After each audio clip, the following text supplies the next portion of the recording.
ಇದು ಭಾಗಮಂಡಲ ತ್ರಿವೇಣಿ ಸಂಗಮದ ದೃಶ್ಯ. ಸಂಪೂರ್ಣ ಜಲಾವೃತಗೊಂಡಿದೆ. ನಾಪೋಲ್ ರಸ್ತೆ ಮೇಲೆ ನೀರಿದೆ, ಸ್ವಲ್ಪ ನೀರಿದೆ ಅಷ್ಟೇ ನಾಪೋಲ್ ರಸ್ತೆ ಮೇಲೆ. ಇದು ಭಾಗಂಡೇಶ್ವರ ದೇವಸ್ಥಾನಕ್ಕೆ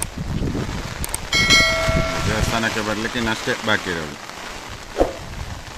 ಅಲ್ಲಿ ಮೇಲೆ ಬಂದರೆ ಭಾಗಂಡೇಶ್ವರ ದೇವಸ್ಥಾನದ ಮುಂಭಾಗದಲ್ಲಿ ನೀರು ಬರುತ್ತೆ. 2 ದಿನಗಳಿಂದ ಬಿರುಸಾದ ಮಳೆಯಿಂದಾಗಿ ಭಾಗಮಂಡಲ ತ್ರಿವೇಣಿ ಸಂಗಮ ಭರ್ತಿಯಾಗಿದೆ. ನಾಪೋಲ್ ರಸ್ತೆ ಮೇಲೆ ಸ್ವಲ್ಪ ನೀರು ಹರಿತಾ ಇದೆ. ರಸ್ತೆ ಮೇಲೆ ಹರಿತಾ ಇದೆ, ಕಾಣ್ಬೋದು ನಿಮಗೆ ಚಿತ್ರ. ಫ್ಲೈಓವರ್ ಕೆಳಗಡೆ ನೋಡಿ, ರಸ್ತೆ ಮೇಲೆ ನೀರು ಹರಿತಾ ಇದೆ. ಜೋರು ಮಳೆ, ಈಗಲೂ ಮಳೆ ಜೋರು ಬರ್ತಾ ಇದೆ.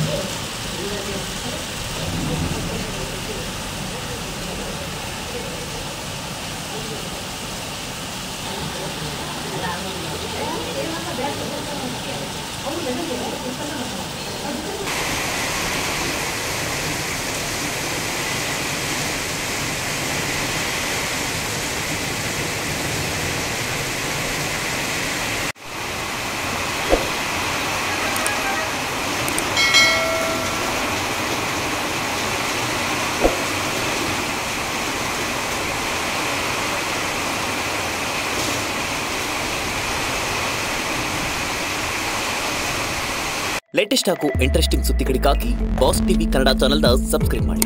ಹಾಗೆಯೇ ಬೆಲ್ ಐಕಾನ್ ಪ್ರೆಸ್ ಮಾಡಿ. ಇದರ ಜೊತೆಗೆ ಫೇಸ್ಬುಕ್, ಇನ್ಸ್ಟಾಗ್ರಾಮ್, ಎಕ್ಸ್ ನಲ್ಲೂ ಮಿಸ್ ಮಾಡದೆ ಫಾಲೋ ಮಾಡಿ.